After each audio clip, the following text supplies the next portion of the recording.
아멘. 네, 하나님께 영광의 박수 올려드리겠습니다. 네, 우리가 영상 예배가 길어져서요. 우리 찬양대 찬양은 하지 못하고 이제 앞으로 이렇게 독창으로 하나님께 영광 돌리는 시간을 가지게 되었습니다. 반갑습니다. 오늘도 실시간 영상 예배로 이렇게 주일 예배를 드리게 되었는데요. 지난주 화요일 한참 된 것 같은데요. 지난주 화요일 우리 교육부에서 발표가 있었습니다. 초중고 학교 개학일이 또 2주가 연기되어서 4월 6일로 연기가 되었습니다. 또 어제 정부에서 개학 전까지 2주 동안은 모임에 대한 여러 자제를 권고하고 이제는 뭐 거리 두기가 아니라 잠시 멈춤이라는 그런 그 권고도 해 주었습니다. 그래서 저희 교회도 오늘까지 우리가 영상 예배 드리기로 결정을 했었기 때문에요. 다시 임시당회를 오늘 열기로 하였고 오늘 이후의 일정을 다시 논의하기로 하였습니다. 결정 나는 대로 우리 문자로 공지해 드리도록 하겠습니다. 오늘도 온 가족이 함께 영상으로 예배 드리고 계시는 거죠? 네, 우리 사진 찍어서 우리 보내주시면 광고 시간에 함께 또 나누는 시간 갖도록 하겠습니다. 옆 사람과 인사하시겠습니다. 사랑합니다. 우리 한번 안아주시면서 우리 가족끼리 축복합니다. 건강하세요. 네, 늘 우리 이 코로나19가 빨리 우리 멈추도록 기도해 주시고 또 사순절에 또 하나님 앞에 나아가서 우리가 이렇게 모여서 예배 드릴 수 있다는 것이 얼마나 감사한 일이었는지 하나님 앞에 감사하면서 바로 빨리 함께 모여서 예배할 수 있게 해달라고 기도하는 시간 되실 수 있기를 바랍니다. 저희 교회에서 지난 수요일에 엘리베이터 공사 계약을 드디어 했습니다. 지난해 12월 중순에 구청에서 공사 허가가 났고요. 약 2달간 엘리베이터 업체와 시공업체에 각각 3곳의 견적을 받은 결과를 검토한 결과를 지난 주일 3월 정기당회 때 교회 발전위원회로부터 당회가 보고를 받았고요. 발전위원회가 여러 가지 검토한 결과를 보고했고 또 추천하는 업체로 우리 공사를 진행할 수 있도록 우리 당회에서 결정을 해 주었습니다. 그래서 지난 수요일에 우리 엘리베이터 업체와 시공업체를 계약을 완료를 했습니다. 이제 이번 주 중에 공사 준비를 할 것이고요. 다음 주부터는 공사가 이제 시작이 될 것입니다. 조감도를 제가 준비해 왔는데 한번 보여드리겠습니다. 우리 교회 이제 1층 입구로 보시면 그 1층 입구 왼쪽에 이렇게 덧붙여서 외벽에 덧붙여서 엘리베이터가 4개층으로 이제 만들어질 겁니다. 지하층과 1, 2, 3층까지고요. 우리가 1층 입구에 들어가시면 왼쪽에 이제 벽이 있는데 그 벽에 이제 출입문이 1층 출입문이 생길 것이고요. 그 다음에 2층, 3층은 우리가 화장실 마주보고 있는 이제 조금 한 반층 올라가면 있는 벽면, 화장실에서 이제 보면 마주보는 그 벽면에 이제 2층, 3층에 출입문이 만들어질 것입니다. 그리고 지하층은 이제 지하로 내려가시면 이제 우리가 이제 유리문이 큰 유리문이 있고 오른쪽에 작은 유리문이 있는데 작은 유리문 쪽에 이제 지하층으로 들어가는 이제 엘리베이터가 이제 붙어서 입구가 나올 것인데요. 공사 기간은 18주 정도, 약 4달간 이제 7월까지 공사가 예정되어 있고요. 자세한 조감도와 공사 일정은 우리 교회 게시판에 게시하도록 하겠습니다. 저는 목회자가 되고 난 뒤에 이제 이런 고민을 많이 했습니다. 담임 목사가 되어서 매주일 설교를 할 때 어떻게 해야 되는지에 대한 고민을 참 많이 했습니다.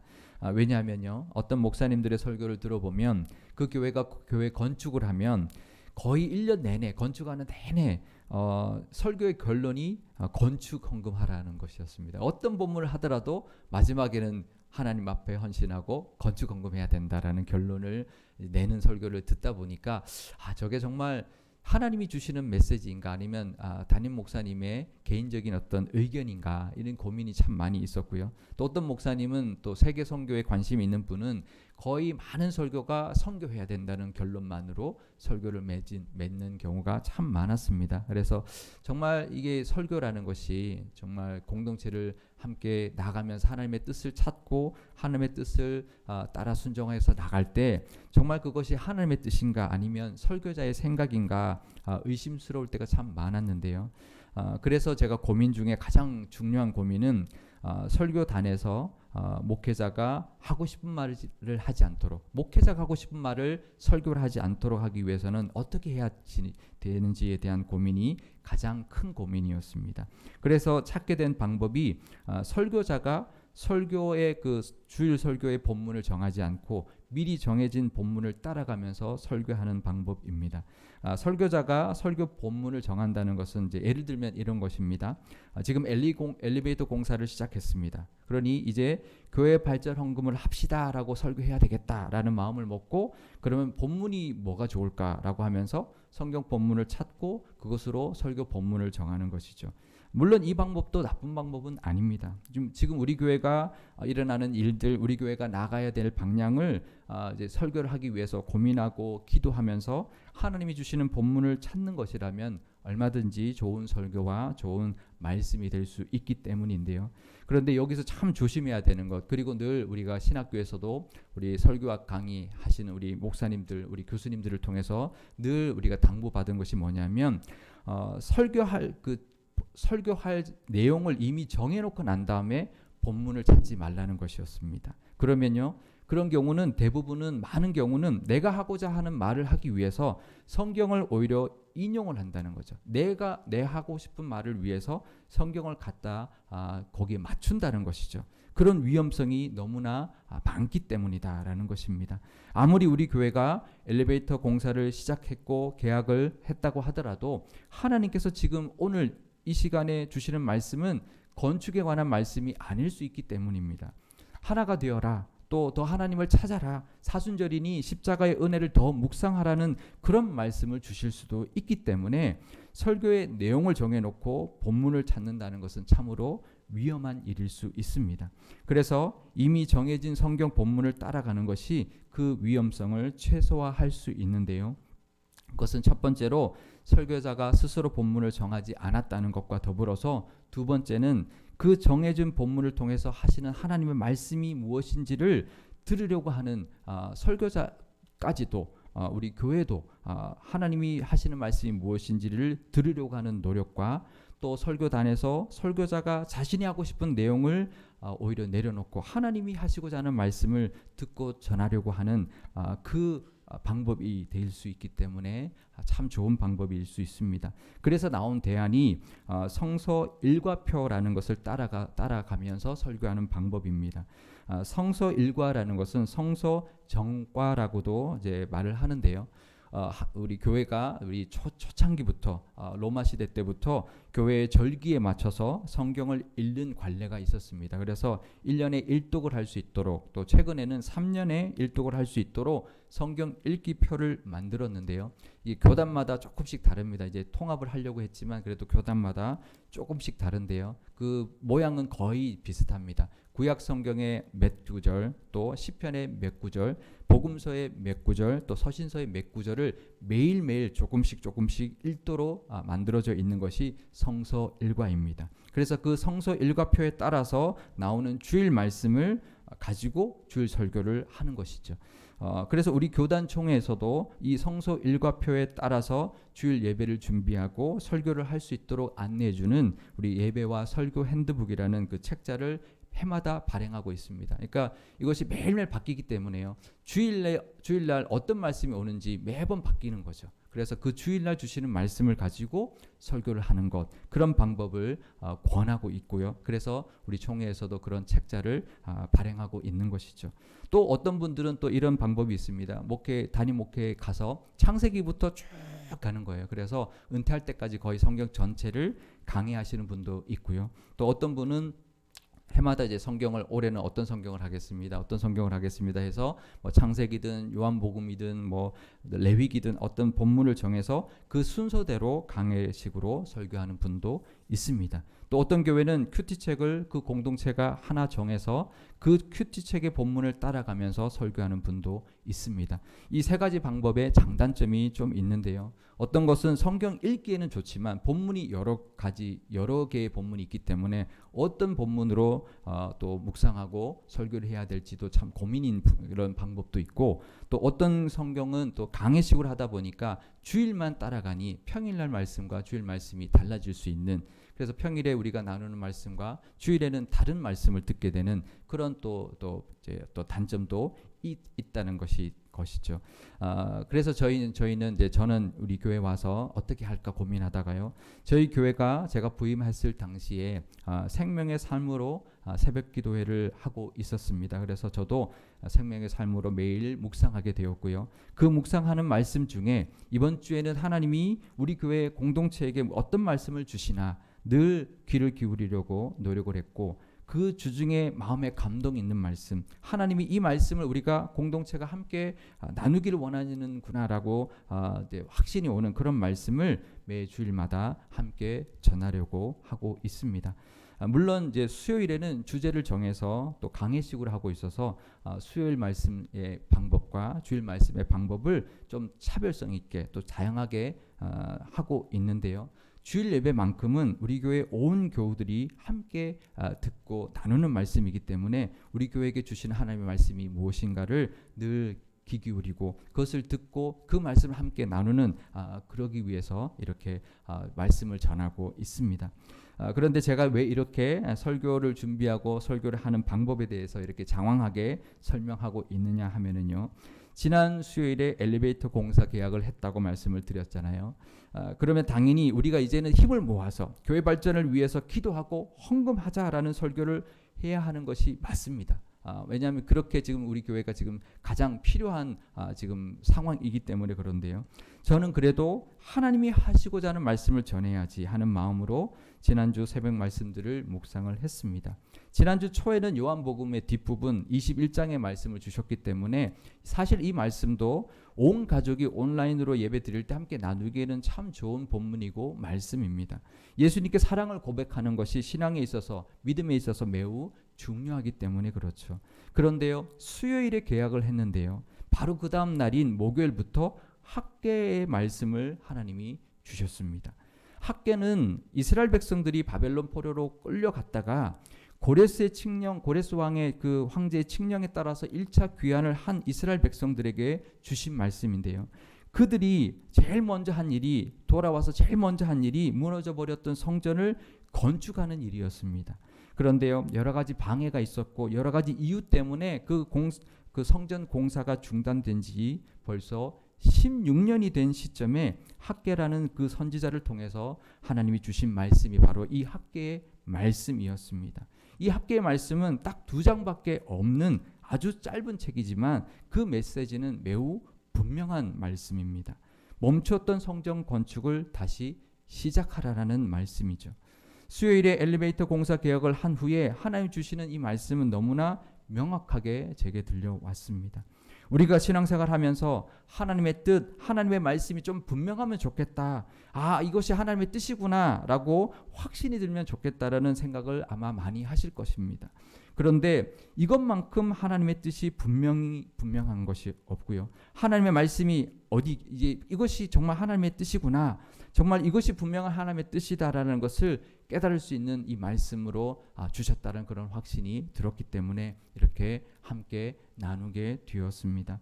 설교자인 제가 정한 본문도 아니고요. 담임 목사가 이 시점에 말하고 싶은 내용도 아닌 하나님의 말씀과 하나님의 뜻이 바로 성전을 다시 건축하라라는 이 말씀이라는 거죠. 학개서 1장 8절 말씀을 제가 읽어드리겠습니다. 너희는 산에 올라가서 나무를 가져다가 성전을 건축하라. 그리하면 내가 그곳으로 말미암아 기뻐하고 또 영광을 얻으리라. 여호와가 말하였느니라. 아멘. 설교자인 저도 아멘 했습니다. 하나님이 함께 해주시는구나. 설교자의 생각과 의지가 아니라 하나님이 원하시는 말씀이 분명하구나. 그래서 함께 나눌 수 있어서 너무나 기쁘고 감사했습니다. 그리고 또 하나 기쁜 일이 있었는데요. 그것은 무엇이냐면 지금 하나님께서 우리의 이 교회의 모습, 이 엘리베이터를 지금 시작하고 있는 이 모습도 지지하고 계시는구나라는 것을 깨달았기 때문에 너무나 감사했습니다. 그게 중요하지 않아. 지금은 이게 중요해라고 하나님 말씀하실 수 있겠지만 하나님도 우리 교회가 지금 엘리베이터를 통해서 교회가 새로워지고 새로운 어떤 교회의 개선을 하는 것, 좀 건축을 하는 것, 엘리베이터라는 작은 부분이지만 이것을 하는 것을 하나님이 기뻐하시고 지지하고 계시는구나라는 것을 깨닫게 되어서 참 감사했습니다. 이 시간 하나님이 주시는 말씀을 함께 들을 수 있기를 바랍니다. 전하는 자나 듣는 자가 모두 하나님 앞에 서서 하나님의 뜻을 깨닫는 이 시간이 되실 수 있기를 바랍니다. 오늘 말씀은 하나님께서 이스라엘 백성들에게 성전 건축을 재개하라는 말씀을 하시는 것이었는데요. 사실 그 전에 하신 말씀이 하나 더 있었습니다. 학개 1장 4절 말씀 제가 읽겠습니다. 이 성전이 황폐하였거늘 너희가 이때에 판벽한 집에 거주하는 것이 옳으냐. 성전이 지금 이렇게 황폐한 상태로 지금 놓여 있는데 너희는 지금 판벽한 집에 거주하는 것이 옳으냐라는 말씀을 먼저 해주셨습니다. 판벽한 집이라는 말이 좀 생소한 말씀일 거예요. 이제 영어로는 판넬드 하우스라는 뜻인데요. 널판지로 벽을 만든 집이라는 뜻인데 히브리어로는 사판이라는 단어를 쓰고 있습니다. 지붕으로 덮은 집. 그러니까 이제 지금 요즘 우리가 시대에서는 판넬로 이렇게 벽을 만든 집 그러면 좀 싼 집이다 이렇게 이제 생각하실 수 있는데요. 사실은 그렇지 않습니다. 그 당시의 상황으로 보면 지붕도 있고 칸막이가 있는 여러 개의 칸막이가 있는 넓은 집, 화려한 집을 뜻하는 그런 용어입니다. 그래서 우리가 그냥 판벽한 집 그러면 잘 감이 오지 않는데요. 굉장히 넓고 화려한 집을 뜻하는 말입니다. 그래서 영어 성경에서는 이것을 번역을 이렇게 했습니다. expensive house에 너희가 거주하는 것이 옳으냐. 이렇게 비싼 집에 이 하나님의 성전은 이렇게 폐허가 되어 있는데 너희는 비싼 집에 거주하는 것이 옳으냐라고 번역하고 있는 것이죠. 성전 건축이 여러 가지 이유로 중단이 되었는데요. 지금 귀환한 백성들이 자신들을 위한 집은 멋있게 짓고 또 그렇게 편안하게 살고 있는 것이 옳으냐. 하나님의 성전은 저렇게 폐허로 방치해 두는 것이 옳으냐라는 것입니다. 물론 70년 동안의 포로 생활에 돌아왔으니 살 집도 지어야 하고 먹고 살 수 있는 농사도 지어야 합니다. 그런데 그것이 16년 동안이나 계속되었다면 이미 성전 건축은 뒷전으로 밀려나 있었던 것이죠. 왜냐하면 먹고 사는 것이 만만치 않았기 때문입니다. 학개 1장 6절 말씀 제가 읽겠습니다. 너희가 많이 뿌릴지라도 수확이 적으며 먹을지라도 배부르지 못하며 마실지라도 흡족하지 못하며 입어도 따뜻하지 못하며 일꾼이 싹을 받아도 그것을 구멍 뚫린 전대에 넣음이 되느니라. 그 이유는 왜 그렇게 살았냐면 16년 동안 왜 그렇게 살았냐면 수확이 제대로 되지 않았기 때문입니다. 그런데 하나님께서는 그 수확이 제대로 되지 않았던 이유를 또 하나님이 말씀해주고 있는데요. 학개 1장 9절에서 11절 말씀 제가 읽겠습니다. 너희가 많은 것을 바랐으나 도리어 적었고 너희가 그것을 집으로 가져갔으나 내가 불어버렸느니라. 나 만군의 여호와가 말하노라. 이것이 무슨 까닭이냐. 내 집은 황폐하였으되 너희는 각각 자기의 집을 짓기 위하여 빨랐음이라. 그러므로 너희로 말미암아 하늘은 이슬을 그쳤고 땅은 산물을 그쳤으며 내가 이 땅과 산과 곡물과 새 포도주와 기름과 땅의 모든 소산과 사람과 가축과 손으로 수고하는 모든 일에 한재를 들게 하였느니라. 아멘. 하나님의 성전을 뒷전으로 건전 건축을 뒷전으로 미룬 채 자신들의 집을 짓고 농사 짓고 살고 먹고 살기에 급급했기 때문에 하나님께서 이슬을 그치게 했고 수확이 잘 되지 않도록 막으셨다라는 것입니다. 그들은 더 먹고 사는 것에 매달릴 수밖에 없었겠죠. 그런데 하나님께서 이렇게 말씀하고 있는 것입니다. 성전 건축의 우선순위를 두고 성전 건축을 시작하게 되면 그러면 너희들의 먹을 것과 살 것을 내가 공급해 줄 것이다 라고 말씀하고 있고요. 약속해 주고 있는 것입니다. 우선순위를 하나님의 나라와 사명에 두라라는 것입니다. 지금은 성전을 건축할 때라라는 것입니다. 물론 오늘 이 말씀을 우리 공동체가 함께 나누는 것은 지금 이 코로나19 사태 때문에 다들 힘들 텐데요. 하나님께서 우리에게 하시는 말씀을 우리가 들을 수 있어야 합니다. 이제 성전을 위해 먼저 기도하고 헌신해라. 그러면 나머지는 이 코로나2 사태와 또 여러 가지 경제적인 문제들도 하나님이 다 책임져 줄 것이라는 말씀을 우리에게도 하고 계시는 것입니다. 사실 지금 이런 시점에서 이런 때에 이런 설교한다는 것 사실 쉽지 않습니다. 코로나 때문에 다들 걱정하고 있는데 지금 우리가 지금 건강 걱정하고 있고 지금 두려워하고 있고 지금 교우들마다 가정 경제도 지금 참 어려운 이때에 그럴 때 건축헌금해라 발전헌금해라 라고 설교하는 것 참 쉽지 않습니다. 그런데요 이렇게 어려운 때일수록 하나님의 음성을 들을 수 있어야 합니다. 더더욱 하나님의 뜻을 깨닫는 그런 믿음이 있을 수 있어야 합니다. 그 믿음이 있으시기를 바랍니다. 학개서 1장 14절에서 15절 말씀 제가 읽겠습니다. 여호와께서 스알디엘의 아들 유다 총독 스룹바벨의 마음과 여호사닥의 아들 대제사장 여호수아의 마음과 남은 모든 백성의 마음을 감동시키심에 그들이 와서 만군의 여호와 그들의 하나님의 전 공사를 하였으니 그때는 다리오 왕 제2년 여섯째 달 24일이었더라. 아멘. 하나님께서 감동시켜 주셨습니다. 총독 스룹바벨의 마음과 대제사장 여호수아의 마음과 모든 백성들의 마음을 감동시켜 주셔서요. 하나님의 말씀이 임하고 난 다음에 24일 만에 성전의 공사가 다시 재개되기 시작했습니다. 이 시간 설교자 제 말이 아니라 하나님의 음성을 들을 수 있기를 바라고요. 하나님이 주시는 감동이 있으시기를 바랍니다. 하나님이 감동 주시는 대로 우리 교회를 위하여 기도해 주시기를 바라고요. 하나님이 감동 주시는 대로 발전 헌금도 작정해 주실 수 있기를 권면해 드립니다.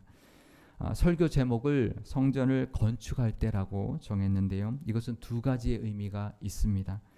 지금이 우리 교회도 발전을 위한 교회 발전을 위한 엘리베이터와 여러 가지 교회 공간들을 위한 개선을 위한 건축을 시작할 때다라는 그런 의미가 있습니다.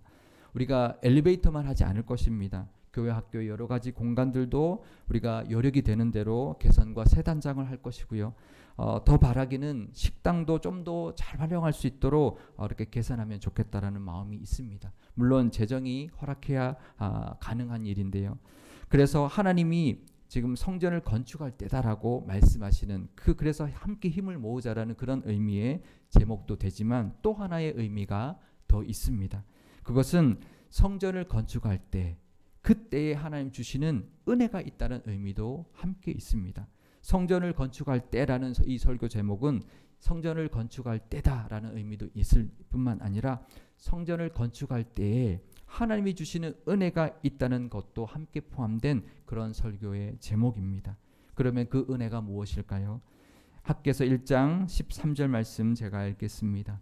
그때에 여호와의 사자 학개가 여호와의 위임을 받아 백성에게 말하여 이르되 여호와가 말하노니 내가 너희와 함께 하노라 하니라.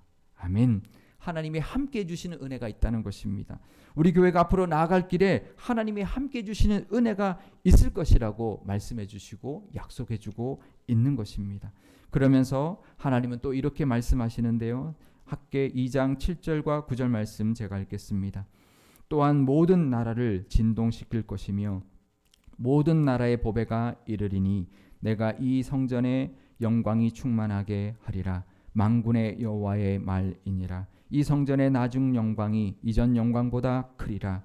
만군의 여호와의 말이니라. 내가 이곳에 평강을 주리라. 만군의 여호와의 말이니라. 아멘. 하나님의 영광이 충만한 그런 성전, 이전 영광보다 더 큰 영광이 임하는 성전이 될 것이라고 이 학개의 말씀을 통하여 우리에게 약속해주고 계십니다. 이 코로나 위기 이 시점에 하나님께서는 우리 교회를 새 단장하는 시간으로 기회로 허락해 주시고 인도해 주고 계십니다. 좀 힘들 것이고요. 또 지금 이 코로나 때문에도 힘들지만 또 불편하기도 하겠지만 이제 여름이 되면 코로나19도 사라질 것이고 우리 교회도 더 발전된 모습으로 나아가게 될 것입니다.